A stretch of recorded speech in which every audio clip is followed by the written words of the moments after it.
Welcome to our lecture online. Here we have a case where both the dividend and the divisor have missing terms. And yes, if we're going to use longhand division to solve this problem, we need to put in the missing terms. Notice we had x to the 6th, which was missing, x to the first power, which is missing in the numerator, and in the denominator, both the x squared and the x to the first power term were both missing. So we need to add those before we could do longhand division. So when we plug those on into our format, we end up with 2x to the 7th, 2x cubed plus. So we have 4 terms here that we have to work with at the same time when we do the division. Okay, let's start with the first term.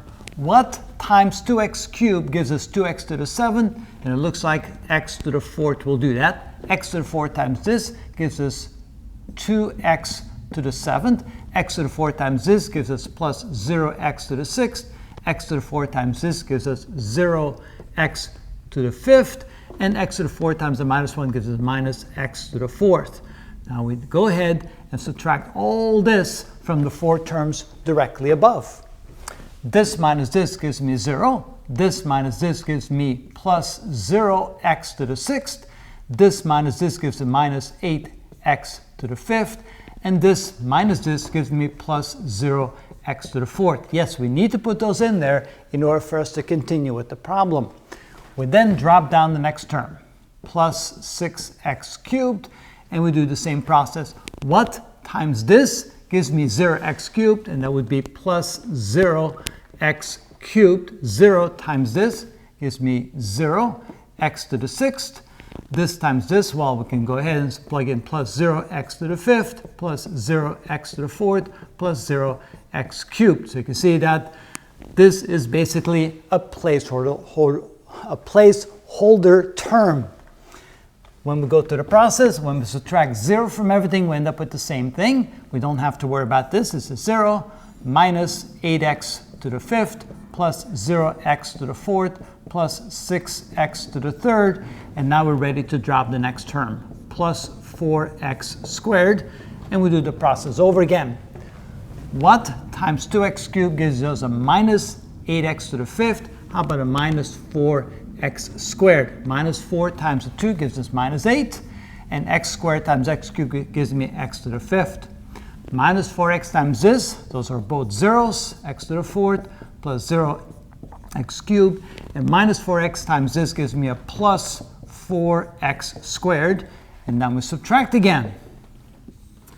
Notice this minus this gives me 0. This minus this gives me a plus 0x to the 4th. This minus this gives me a plus 6x cubed. And this minus this gives me plus 0x squared. Yes, I write that in there as a placeholder. And finally, oh, not finally, I'm not done yet. I have 2 more terms, plus 0x. Notice when I look for this, what times 2x cubed gives me 0x to the 4th? It would be plus 0x to the first power times all this gives me 0x to the 4th plus 0x cubed plus 0x squared plus 0x. Notice I just do that in order to keep the place. This minus this gives me 0 because I'm subtracting all these from the terms directly above. So this minus this gives me 0. This minus this gives me plus 6x cubed. This minus this gives me plus 0x squared. This minus this gives me plus 0x. Again, I put those there for placeholders. Finally, I can drop the last term, minus 3. So what times 2x cubed gives me a 6x cubed? It looks like plus 3. 3 times that gives me 6x cubed. That should be a cube. Let me try it again. There we go. 3 times this gives me plus 0x squared plus 0x because those are both zeros. And 3 times the negative 1 gives me a minus 3. Now when I subtract this, notice every term goes to 0. So this is 0 plus 0 plus 0 plus 0.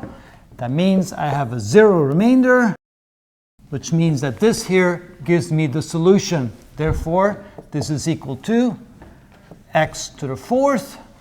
I don't have to write the 0 term, minus 4x squared. Don't have to write the 0 term, plus 3 with no remainder, and that's therefore the solution to a long-term division or longhand division, and that is how it's done.